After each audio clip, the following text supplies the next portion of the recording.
안녕하세요. 남편과 사별한 후 혼자서 살고 있는 50대 여성입니다. 남편을 잃고 인생이 끝난 줄 알았는데 로또에 당첨된 것처럼 인생이 180도 바뀌어버리고 말았습니다.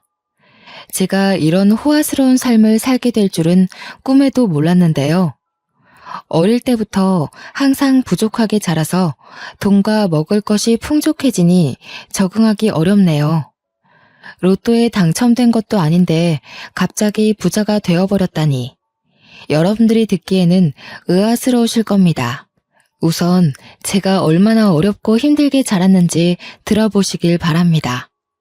저는 막노동하는 아버지와 엄마는 시장에서 떡집을 하는 집안에서 자랐습니다. 두 분 다 아침 일찍 나가서 일을 하셔서 어릴 때부터 자립심 넘치게 컸어요. 제가 알아서 밥을 차려 먹고 집안일을 하다 보니까 어느 정도 컸을 때에는 엄마보다 집안일을 잘했습니다. 중학생이 되자 아버지와 엄마를 위해 아침밥을 차려드릴 정도로 집안일 도사가 되어버렸죠. 그 무렵 옆집으로 이사오게 된 남편을 만나게 되었습니다. 짐을 나르는 소리가 들리고 시끌벅적해져서 슬쩍 나가보니 제 또래가 서 있더군요. 동네에 제 나이 또래가 없어서 친해지고 싶었습니다. 게다가 어찌나 짐도 척척 나르고 야무진지 저보다 한두 사람 많아 보였습니다. 친해지고 싶은 마음에 제가 엄마가 만든 떡을 몰래 가져와서 나누어 주었습니다. 남편이 저보고 굵직한 목소리로 고맙다고 하는데 설레더라고요. 그 뒤로 제가 음식을 직접 해가서 나누어 준다는 명목으로 남편을 보러 갔습니다. 그렇게 남편을 몰래 짝사랑한 지 1년이 지났을 무렵이었습니다. 남편은 저와 다른 학교에 다녔지만 같은 방향이었습니다. 그래서 제가 매번 찾아가서 시아버지께 태워달라고 했죠. 처음에는 남편이 저를 귀찮아했지만 저는 끈질기게 남편을 쫓아다녔습니다. 그랬더니 시아버지께서 둘이 결혼을 하라는 농담을 하시더군요. 너네 맨날 이렇게 학교 같이 다니면서 언제 사귈래? 얼른 사귀어야지. 결혼도 하고 그렇지. 남편이 얼굴을 붉히고 창피해하는 듯 하면서도 싫어하는 것 같지는 않았습니다. 부끄러운 마음에 얼굴을 푹 숙이고 있다가 남편을 쳐다보니 남편도 저를 쳐다보고 있었습니다. 그 눈빛과 마주한 순간 남편과 제가 같은 감정을 느끼고 있다는 사실을 알아차렸습니다. 그 뒤에 일어난 일은 여러분도 아실 거예요. 점차 남편이 저를 받아주어서 절친한 친구이자 연인 사이가 되었죠. 중학교를 졸업하고 고등학교를 졸업한 후에도 남편과 제가 쭉 교제하고 있으니 집안 어르신들이 결혼 이야기를 꺼냈습니다. 너네들도 이제 결혼해야지. 언제까지 그렇게 사귀고만 있을래? 얼른 결혼해서 손주 보여줘야 효자 효녀 노릇도 할 수 있다. 시부모님이 갑작스럽게 결혼을 독촉하시는 이유가 있었습니다. 저희 남편도 이제 땡땡 건축회사에 들어가 밥벌이를 하게 됐으니 식을 미루면 안 된다고 하셨거든요. 그 당시 저희 아버지가 뇌졸중에 걸리신 상태였습니다. 몸이 점점 굳어가고 있어서 앉아 있을 수 있을 때 식을 치러야 했죠. 그래서 저는 아버지 대신 삼촌의 손을 잡고 신부 입장을 하였습니다. 서둘러 준비한 결혼식 치고는 괜찮은 결혼식이었는데요. 아직도 희미하게 웃어 보이는 아버지의 표정과 기쁨의 눈물을 흘리시는 엄마, 긴장한 듯 행복해 보이는 얼굴을 한 남편이 생각납니다. 저라면 이렇게 급하게 결혼식 올리기 힘들었을 텐데 아무래도 남편을 잘 만난 것 같았습니다. 또 언제 돌아가실지 모르는 아버지를 위해 남편이 얼른 애를 가지자고 말해주었습니다. 정말 고마운 사람이었죠. 남편이 힘써준 덕분에 첫째 아이를 빨리 가질 수 있었습니다. 다행히 저희 아버지가 만석이는 보고 떠나셨는데요. 민석이의 자그마한 손을 잡고 울먹거리시는 모습이 아직도 눈앞에서 아른거립니다. 아버지 장례식을 치르고 자꾸만 마지막 그 모습이 생각나서 눈물이 멈추질 않더군요. 그날 이후로 몸에 수분이 마를 정도로 울 일은 없을 거라고 생각했습니다. 하지만 5년 뒤 엄마가 낙상사고로 돌아가셨습니다. 화장실에서 미끄러져서 허망하게 가버리신 거죠. 그때 저는 정말 불효자라고 생각했습니다. 엄마를 혼자 지내게 해서 이런 일이 생긴 것 같았거든요. 제 앞에 저승사자가 어슬렁거리며 제가 소중하게 생각하는 사람들을 다 앗아가는 기분이었습니다. 밤마다 꿈에서 아버지가 나타나고 엄마가 나타나셔서 슬피 우셨습니다. 하지만 제게는 소중한 아들과 다정한 남편이 옆에 있었기에 힘을 내서 현실을 잊으려 노력했습니다. 그렇게 이들이 고등학교를 졸업하고 대학교를 입학할 시기였는데요. 저희 가족에게 또 커다란 시련이 찾아오고 말았습니다. 점점 제 머릿속에서 잊혀져 가던 엄마가 다시 제 꿈속에 나타나 슬피 울더라고요. 너무 슬퍼서 꿈속인데도 눈물을 뚝뚝 떨어뜨릴 정도였어요. 잠에서 깨어났더니 눈물로 베개가 흠쩍 젖어 있었고 마치 우울증에 걸린 사람처럼 온몸에 힘이 빠져서 정신을 차릴 수가 없었죠. 비몽사몽 일어나서 화장실을 가려던 순간 전화벨이 무섭게 울렸습니다. 직감적으로 두려움이 느껴졌습니다. 이 전화를 받는 순간 무슨 일이 일어나겠구나 싶어서 손을 떨면서 전화를 받았습니다. 저희 집에 전화를 건 이는 남편의 건축회사였습니다. 여보세요? 저 땡땡 건축회사 소장입니다. 지경 반장님 사모님 되시죠? 저 반장님이 많이 다치셔서 얼른 와보셔야 할 것 같습니다. 여기 땡땡 병원인데 반장님 긴급 수술 중입니다. 그 말을 들은 순간 제가 뭘 맨발 바닥으로 나간지도 모르고 뛰쳐나갔습니다. 부모님도 잃게 된 상황에서 제정신이 아니었던 거죠. 남편 이름을 외치면서 미친 사람처럼 달리다가 아무 차나 붙잡고 제발 땡땡 병원까지 가달라고 외쳤습니다. 모르는 사람 차를 얻어 타서 땡땡 병원으로 가보니 저희 남편이 싸늘한 주검이 되어 누워있더군요. 소장이 제가 남편 옆에 풀썩 주저앉아 남편 이름을 부르자 와이프라는 사실을 눈치챘는지 모든 사실을 다 이야기해 주었습니다. 최 반장님이 10층에서 떨어지는 철제물에 맞아서 이렇게 됐습니다. 죄송합니다, 사모님. 하필이면 그때 최 반장이 안전모를 안 쓰고 있는 바람에 명을 달리한 것 같다고 하더라고요. 그 뒤로 소장이 무어라 위로의 말을 건넸는데 귀에 들어오지 않았습니다. 남편이 죽었다는 것만으로 충격적인데 전업주부로 살고 있는 저는 금전적인 문제까지 휘말리고 말았습니다. 겨우 남아있는 돈으로 남편 장례식을 치르니 한 푼도 남아있지 않았거든요. 당장에 아들 대학 등록금도 될 수 없었고 다달이 나가는 집세도 당연히 낼 수 없었습니다. 이제 제가 직접 돈을 벌어야 했지만 막상 사회에 뛰어들자니 정신적으로 참 힘들었습니다. 어릴 때는 쭉 집안일만 하다가 성인이 되자마자 남편과 결혼했으니까요. 그러고 아들이 성인이 될 때까지 단 한 번도 돈 벌어오는 일을 한 적이 없었습니다. 하지만 곧 대학교를 입학하는 아들을 위해서 어떻게든 먹고 살려고 발버둥 쳐야 했죠. 그래서 결국 친구들이랑 형제들에게 전화에 돈을 빌리는 지경까지 찾아왔어요. 한 푼이라도 빌려줄 줄 알았던 친구들이랑 형제들이 모두 다 저를 피하거나 돈이 없다고 말하더군요. 월세 낼 돈이 없어서 이러다 집에서 쫓겨난다고 해도 소용이 없었습니다. 제가 무릎 꿇다시피 빌어도 어쩔 수 없다는 반응이었는데요. 결국 제일 손을 뻗기 싫었던 시댁을 찾아가 시어머니를 뵀습니다. 자존심을 다 버리고 찾아간 것인데 시어머니는 참으로 모질게 구셨습니다. 내가 미쳤니? 너 같은 것한테 돈을 빌려주게? 너도 제정신이 아니구나. 우리 아들 장례식장에서 그런 소리를 듣고도 나한테 돈을 빌리러 와? 사실 남편 장례식장에서 난리가 난 적이 있었습니다. 시어머니가 저를 보자마자 뺨을 때리면서 남편 죽인 년이라고 욕을 하셨거든요. 저는 귀한 아들이 갑자기 세상을 떴으니 이성을 잃으셔서 그런 줄 알았습니다. 그런데 사고로 죽은 남편이 제 탓이라뇨. 너무 억울해서 눈물이 났죠. 시어머니가 제 등을 떠밀면서 내쫓아 버리길래 울면서 시댁을 나왔습니다. 어떻게든 돈을 마련하기 위해 아등바등 일했지만 살고 있는 집세를 내는 것만으로도 빠듯해서 자꾸만 대출을 받을 수밖에 없었습니다.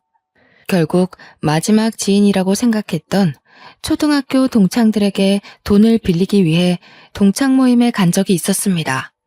최대한 잘 차려입고 동창들에게 돈을 빌려줄 수 있냐고 물어보려고 했죠. 그런데 제가 길을 헤매다 늦게 도착하였습니다. 서둘러 가게 문을 열고 들어갔는데 동창들이 제 이야기를 하고 있었습니다. 명화 걔 남편이 죽어버렸잖아. 건축일 하다가 떨어지는 철제물 같은 거에 맞아버렸대. 그래서 걔 돈 빌리고 다닌다던데. 설마 여기서 돈을 빌리려고? 걔도 어지간히 급한가 보다. 가족들한테나 도와달라고 그러지. 우리한테 왜 그래? 저는 당연히 이 대화를 듣고 그대로 가게를 나왔습니다. 동창들이 모임에 왜 오지 않았냐고 연락조차 안 하더군요. 사람들이 제게 하는 행동들을 보고 인생을 잘못 살았다는 생각이 들었습니다. 원래는 활발하고 누굴 만나서 이야기하는 걸 좋아하는 성격이었지만 그 일을 겪은 후로 180도 바뀌어버리고 말았습니다. 사람들이 아무리 잘해줘도 경계하고 믿지 않게 되었죠. 돈에 허덕이는 저를 보고 아들은 대학도 포기해버렸습니다. 저는 꼭 대학교를 다니게 해주고 싶어서 아등바등 빌리려 했었지만 아들은 스스로 공부에 뜻이 없다며 집안 상황이 좋지 않으니 대학교를 가지 않는 게 맞다고 저를 설득했습니다. 성인이 된 아들은 오토바이를 싼값에 구해서 배달 아르바이트를 하며 돈을 벌기 시작했습니다. 혼자 버는 것보다 둘이서 벌기 시작하니 경제적으로 숨통이 탁 트이기 시작했어요. 하지만 1개월도 안 돼서 새벽에 배달을 하던 아들이 음주운전 차량에 치여 한순간에 저 세상으로 떠나고 말았습니다. 경찰에 연락을 받았을 땐 아무 생각이 들지 않았습니다. 그저 저에게 가족이란 연을 전부 끊어내려는 신을 원망할 수밖에 없었습니다. 불쌍한 엄마 생각해서 가고 싶었던 대학도 포기하던 착한 아들이 세상을 떠나자 더 이상 저에게 세상 살아갈 힘이 남아있지 않았습니다. 나쁜 생각도 안 해본 건 아니지만 만약 내가 허망하게 세상을 떠나면 하늘에서 우리 아들 볼 면목이 없을까봐 그런 생각까지 도달하자 조금은 힘을 낼 수 있었습니다. 가족 없이 혼자 살기에 컸던 아파트에서 나왔습니다.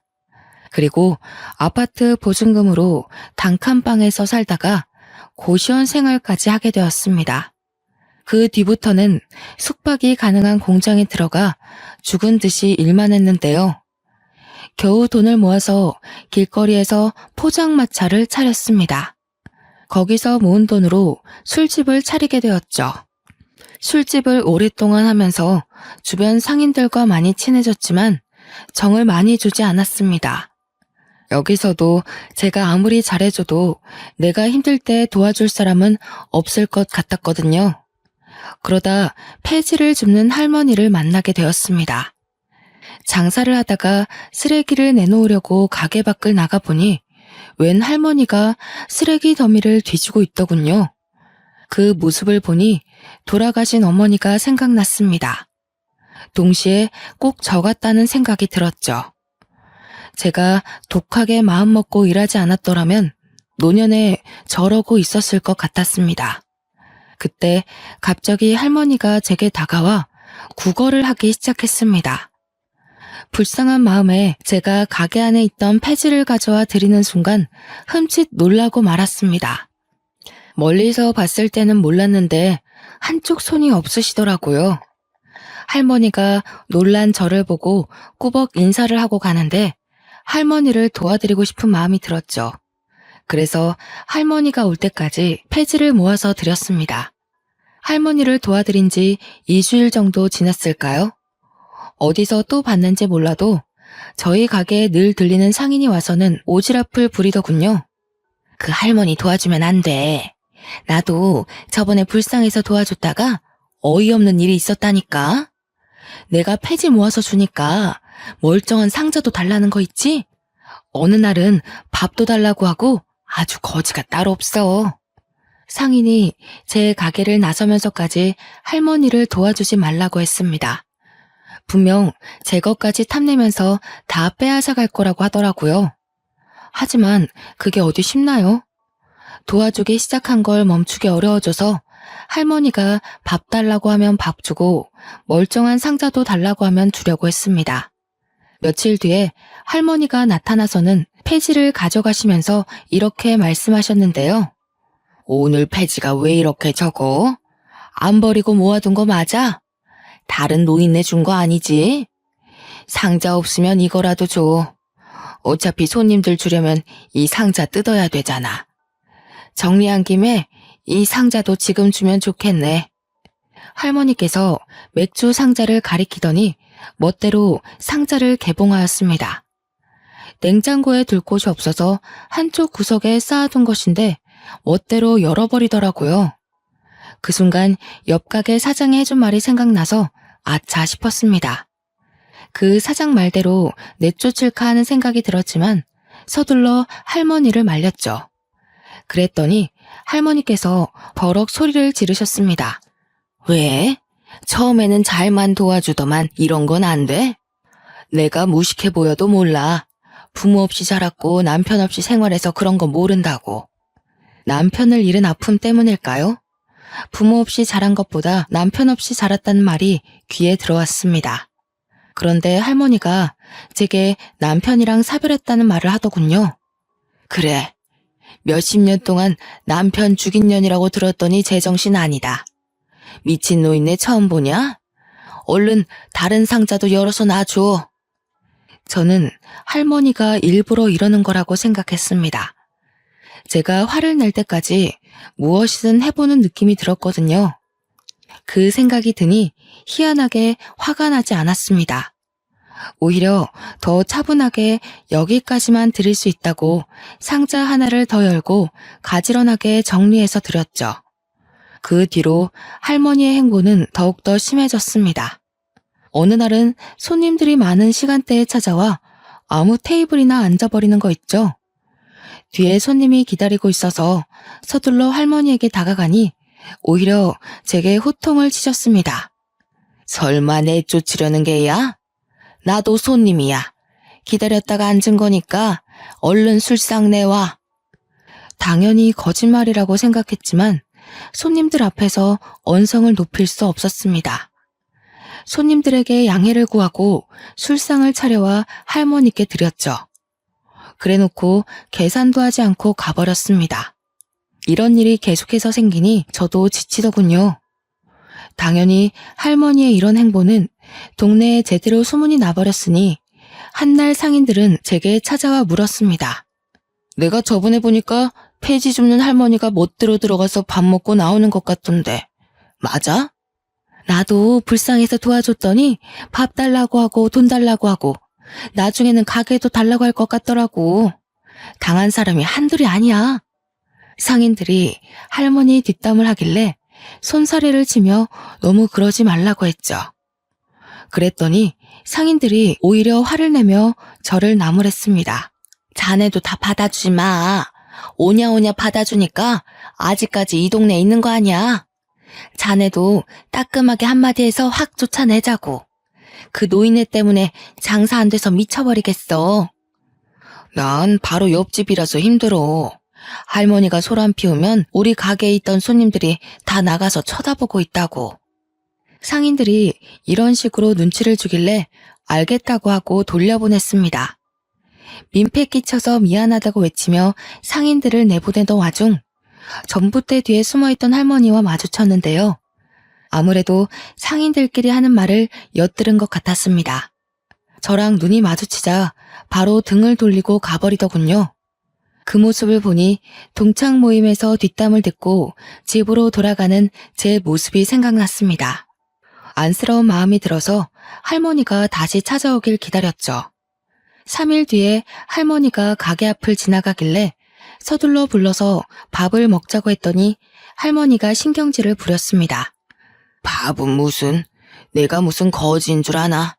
먹고 왔으니까 됐어. 우리 사이에 왜 그래? 우리 엄마 같아서 그래. 엄마, 딸이 챙겨준다고 할 때 와. 안 그러면 평생 밥 안 준다. 제가 장난스럽게 애교를 피우니 할머니가 못 이기는 척 다가오더군요. 그날 같이 밥을 먹는데 정말 돌아가신 엄마랑 밥을 먹는 것 같았습니다. 마음 한켠이 찡해져서 밥도 잘 먹지 못하고 할머니가 밥을 먹는 모습을 지켜보았죠. 그 뒤로 할머니를 엄마라고 부르며 친딸처럼 굴었는데요. 할머니도 저한테서 마음의 문을 열었는지 예전처럼 찾아와서 장사를 방해하거나 상자를 마음대로 가져가지 않았습니다. 역시나 제 예상대로 괜히 심술을 부린 것 같아서 할머니께 더 잘해드렸는데요. 그날도 할머니가 밥을 먹으러 왔길래 상을 차려드렸습니다. 천천히 잡수시라고 말했는데 갑자기 제게 이런 말을 꺼내더라고요. 너 그 소리 못 들었어? 내가 거물줄 아는 소리 들어봤을 법도 한데 궁금하지 않아? 처음 듣는데? 엄마 건물주야? 근데 그게 무슨 상관이야. 내 건물도 아닌데. 제가 이렇게 넘어가 버리니 할머니가 더 이상 묻지도 않더군요. 저는 할머니가 건물주라고 생각하지 않았습니다. 상인들이랑 대화를 하다가 할머니 생각이나 물어보았지만 저랑 친한 상인이 말하길 그 할머니가 노망난 것 같다고 하였습니다. 정정해 보이는데 노망이 났다니 정말로 할머니가 치매에 걸린 건 아닐까 걱정이 되었습니다. 사실 할머니가 이런 말씀을 하신 게 한두 번이 아니었습니다. 그날은 제가 병원에서 건강검진을 받고 온 날이었습니다. 얼마 전에 건너편 가게 사장이 위암에 걸렸다는 말을 듣고 저도 겁이 나서 검진을 받고 왔는데요. 안 그래도 위가 약해서 위염을 달고 살았습니다. 건너편 가게 사장도 위가 약해서 빈속에 커피도 잘 안 마셨다고 하더라고요. 제가 검진을 받고 온 뒤로 큰 병을 얻은 건 아닐까 조마조마해하고 있었습니다. 그때 갑자기 저에게 할머니가 찾아와 무슨 일이냐고 하더군요. 제가 위암일까봐 걱정이 된다고 하니 할머니가 대한민국 사람이라면 누구나 알 법한 의사 이름을 댔습니다. 그 의사는 내가 키운 거나 다름없어. 대학 생활할 때부터 내가 후원해주고 얼마나 지원해줬는데. 근데 하나 단점이 욕심이 너무 많아. 뒷돈도 받는 것 같고 애가 아주 못 쓰겠더라. 내 재산 물려주려고 했는데 그러면 안 되겠어. 그 의사는 TV에 나올 정도로 유명한 의사였습니다. 할머니께 그 의사를 어떻게 하냐고 물으니 절친한 사이라고 하더라고요. 방금 폐지를 줍다 와서 꾀지지한 옷차림으로 그런 말을 하는데 누가 믿을까요? 저는 그저 허허 웃으며 할머니의 말을 들어주었죠. 그런데 그게 할머니에게 치매가 찾아와서 생긴 일이라니 충격이 컸습니다. 당사자 앞에서 치매 노인이라고 할 수도 없으니 속으로 끙끙 앓고 있었는데요. 호랑이도 제 말하면 운다더니 할머니가 때마침 들어와 갑자기 이상한 짓을 하더군요. 갑자기 가게 앞에 주저앉아 돈이 필요하니 당장 달라고 하였습니다. 그 금액이 무려 1,000만 원이었습니다. 이게 다 치매 증상인 걸까 싶어서 당황스러운 마음에 할머니를 일으켜 세웠는데요. 1,000만 원을 빌려주면 갚을 능력은 되냐고 물으니 뻔뻔하게 대꾸하셨습니다. 배지 줍는 노인네가 무슨 돈이 있다고 1,000만 원을 갚아? 그냥 줘. 엄마 하면서 친딸인 척 할 때는 언제고 왜 못 주는데? 할머니가 어디선가 또 상처를 받고 와서는 제게 이러는 거라고 생각했습니다. 저를 떠보는 것인지 화풀이를 하는 것인지 알 수 없었지만 다 이유가 있는 거라고 생각했죠. 그래서 할머니를 꼭 아는 채 살살 달래주었습니다. 그저 치매 걸린 엄마 대하듯 대했는데요. 그 뒤로 마음이 불편해져서 1,000만 원을 누구한테 빌려야 하나 고민하고 있을 때였습니다. 옆 가게 사장이 제 가게를 찾아와 이상한 말을 꺼내는 거 있죠? 최 사장, 남편이랑 사별한 걸로 알고 있는데 혹시 만나는 사람 있어? 내가 남자 소개시켜주려고 하는데. 옆 가게 사장님이 단골 이야기를 하면서 매일 찾아오는 남자 손님을 기억하냐고 물었습니다. 제 가게에 와서 술을 한잔하더니 옆 가게 단골이라고 말해준 적이 있었거든요. 그냥 제 가게에 오고 싶어서 온 것이 아니라 저를 보러 온 것이었나 봅니다. 그러면서 밥 한 끼만 하라며 계속 부추기는 겁니다. 저는 남자 만날 시간이 없다고 서둘러 사장님을 내보냈습니다.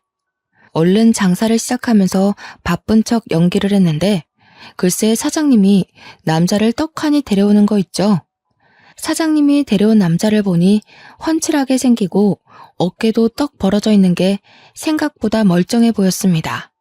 이런 사람이 뭐가 아쉬워서 저를 소개해달라고 하는지 모르겠더군요.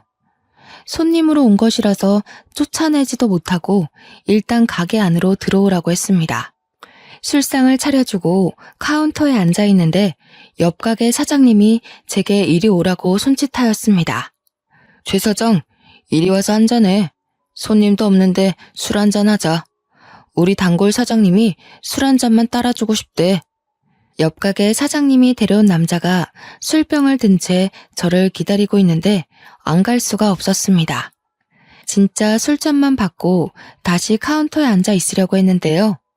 이 남자가 저희 남편이랑 똑같은 일을 하고 있다는 소리를 듣고 망부석이 되어버리고 말았습니다. 최 사장, 그거 알아? 이 사람도 건축 일한대. 저번에 현장에서 일하다가 머리 다칠 뻔했다는데? 남자의 머리를 보니 땜빵 자국이 남아 있었습니다. 남편이 살아있다면 이런 상처 자국을 계속해서 보고 있었겠구나 생각하고 있는데 갑자기 그 남자가 이렇게 말하더군요. 이렇게 목숨 걸고 일했는데 마누라가 도망가 버렸어요. 다른 놈이랑 시시덕거리길래 이혼해버렸습니다. 최 사장님 남편 대신 제가 죽었어야 했는데 뭐하러 살아서 마누라 바람피는 것까지 보고 그랬는지. 남자가 머리를 푹 숙인 채 눈물을 흘리는데 남편 생각이 많이 났습니다. 머리에 난 상처도 그렇고 아직도 아내를 많이 그리워하는 게 남편과 많이 닮은 사람 같았죠. 옆 가게 사장님 말대로 손님도 없고 한가하니 술잔을 기울이면서 그 남성분이랑 많이 친해졌습니다. 이름은 김정식이고 이혼한 지 4년이 넘었다고 하더군요. 그 뒤로 자주 찾아와 술을 먹었고 정식 씨가 고백을 해서 진지하게 만나보기 시작했습니다. 저는 남편과 사별했고 정식 씨도 이혼을 한 상태라서 둘 사이에 결혼 이야기가 생각보다 빨리 나왔습니다. 6개월 정도 교제한 끝에 시댁에 인사드리러 갔는데요. 시어머니는 저를 보자마자 팔짱을 낀 채 의자에 앉아만 계셨습니다. 제가 공손하게 인사드려도 묵묵부답이었죠. 한참 동안 침묵을 지키시더니 갑작스럽게 혼수 이야기를 꺼내셨습니다. 내가 준비한 아파트만 해도 13억짜리인데 겨우 3천만 원을 혼수를 해온다고? 그 돈을 누구 코에 붙이게? 시어머니가 버럭 소리를 지르니까 예비 신랑이 말리더군요. 엄마, 왜 그래? 두 번째 결혼인데 이렇게까지 할 필요 있어? 나도 이제 나이도 있고 소소하게 살아보자고. 소소하게 살긴 뭘 소소하게 살아? 그런 건 젊었을 때나 하는 짓이야. 지금 소소하게 살면 얼마나 볼품없는데. 내가 아파트 안 주면 둘이서 어디서 살게? 네가 이혼하고 큰 집 필요 없다고 살던 곳 팔아버리더니 이제는 그 투룸짜리 집에서 쪼잔하게 살 거냐? 투룸이 뭐 어때서 그래. 그리고 나도 모아둔 돈 있어. 우리 알아서 살 테니까 제발 엄마 그러지 좀 마. 그래서 네가 지금 투룸에서 살겠다고? 와이프 바람피게 방치해두더니 이제는 아예 애미 욕먹이게 하려고 작정했구나.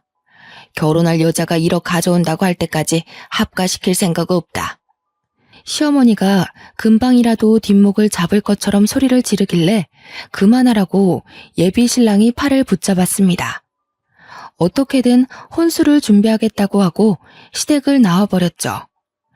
대출이라도 할까 고민했지만 이 늦은 나이에 결혼하면서 예전처럼 가난함을 느끼고 싶지 않았습니다. 그래서 제가 모아둔 3천만 원을 들고 시댁을 찾아갔습니다. 연락을 하고 갔어야 했는데 시어머니가 무서워서 일단 무작정 초인종을 눌러보려고 했는데요.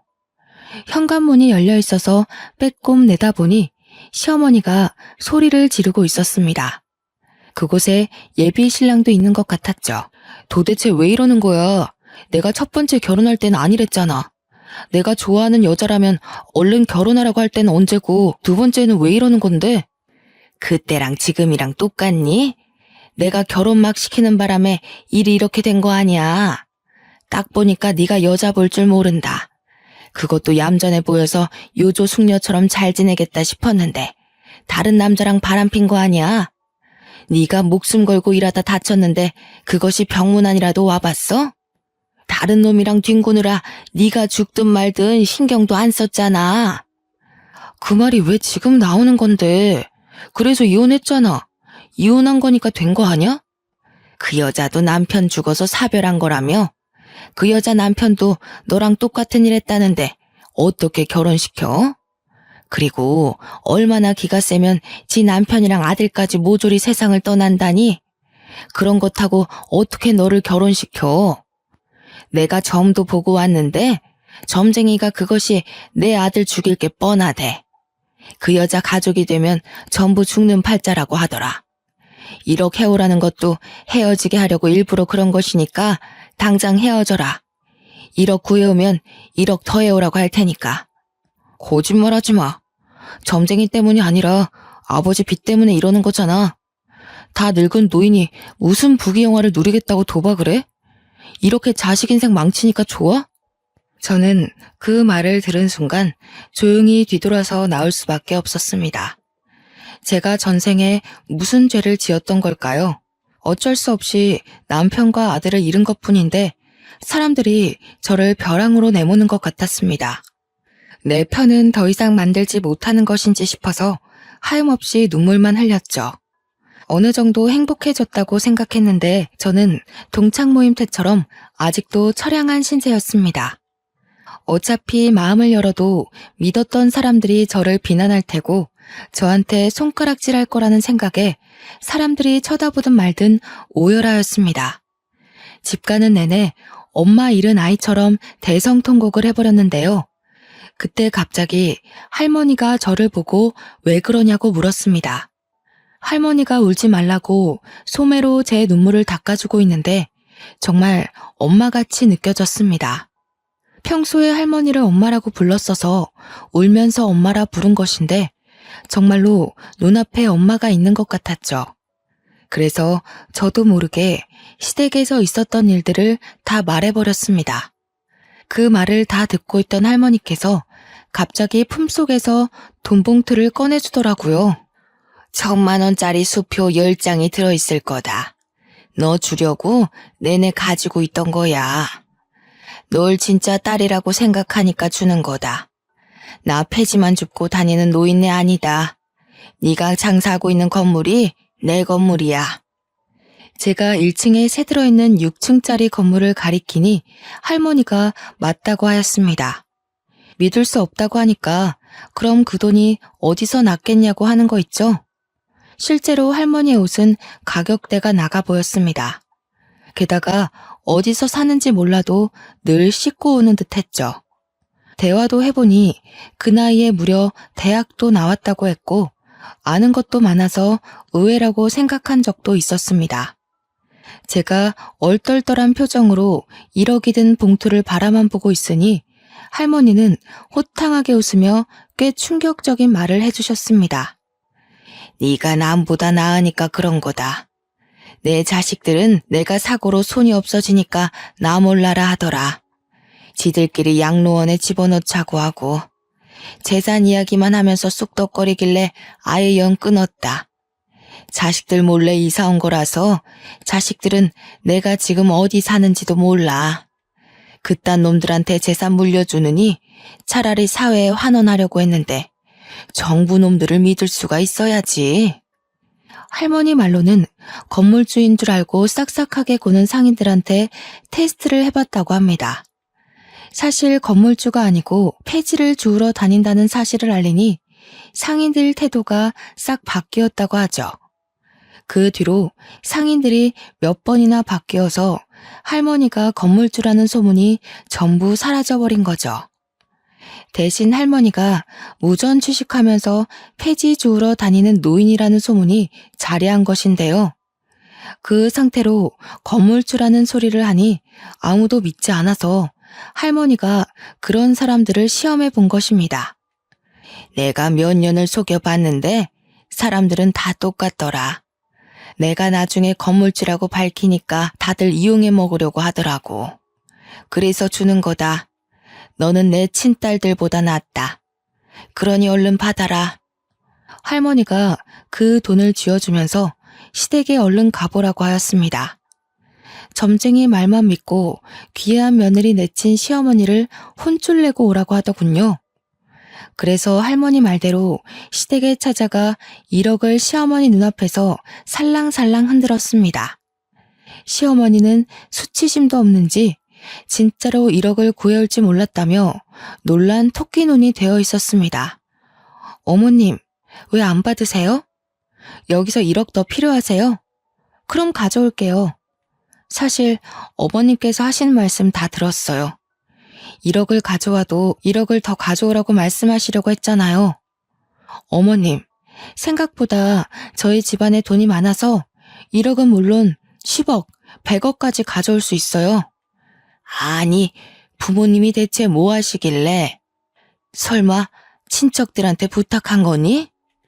그건 어머님이 아실 거 없고요.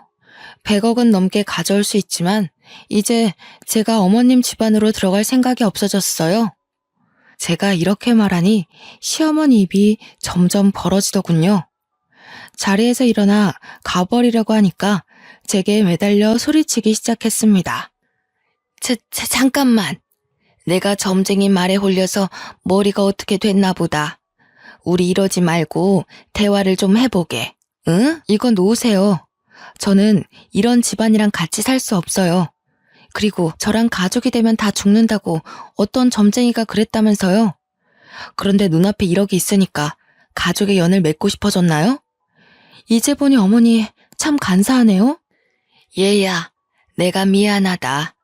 나는 네가 이런 사람인 줄 모르고 점쟁이 말만 듣고 무작정 반대했던 거야.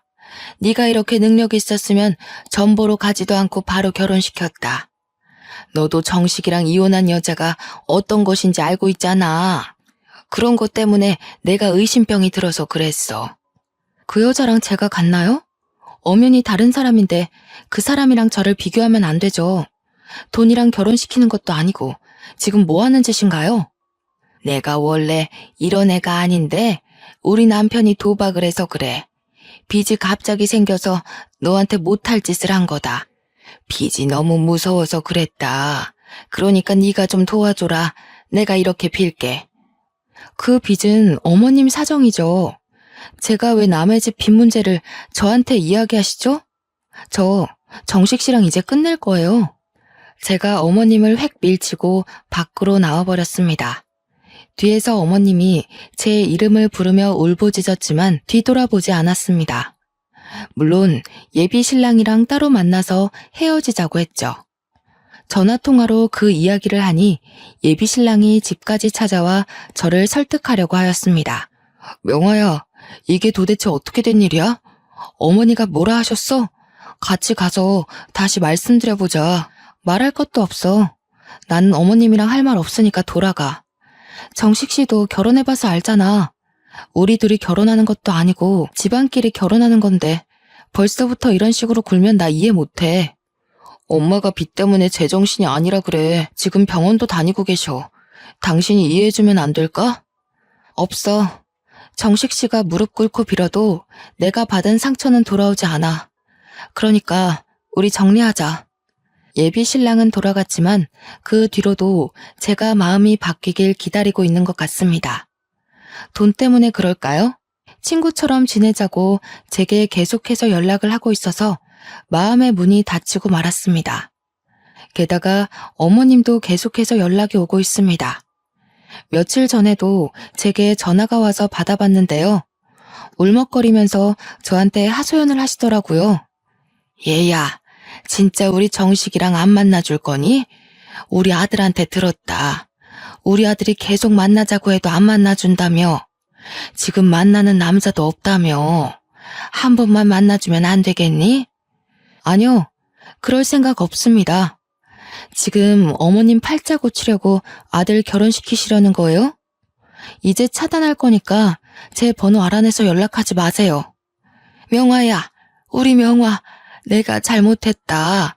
제발 빚 좀 갚아다오. 시어머니가 애타게 제 이름을 불렀지만 전화를 뚝 끊어버리고 말았습니다. 한참을 망설이다 시어머니의 번호를 차단하긴 했는데요. 참 나쁜 사람이었지만 매정하게 구니 제 마음이 불편하더군요. 그럴수록 할머니와 지내는 시간을 늘리고 있습니다. 요즘 연애 생각도 없어서 바쁘게 장사일을 하면서 할머니와의 추억을 쌓고 있죠. 할머니랑 진짜 엄마처럼 가끔 여행도 가고 드라이브도 하고 있습니다. 서로 생일도 챙겨주고 할머니가 저희 남편과 아들의 기일날 납골당에도 함께 가주었습니다. 피 하나 안 섞인 남이랑 가족같이 지내게 될 줄은 몰랐네요. 제가 할머니를 엄마 하며 잘 챙겨드리니 재산을 저에게 다 물려주시겠다고 합니다. 저는 안 그래도 된다고 해도 기어코 그렇게 하겠다고 유서까지 미리 적어 놓으셨는데요. 그 유서를 보고 있으니 인생이란 정말 새옹지마 같다는 생각이 들었습니다. 아버지가 막노동 일을 하시고 엄마가 떡을 파는 집안에서 태어나 정말 가난하게 살았는데 부모와 남편 그리고 아들까지 차례로 잃는 슬픔을 견뎌내야 했습니다. 이제 누구한테 기대야 하나 싶었는데 재혼할 남편이 아닌 피 한 방울 안 섞인 남의 도움으로 어려움을 이겨내게 됐네요. 피는 물보다 진하다는 말이 있습니다.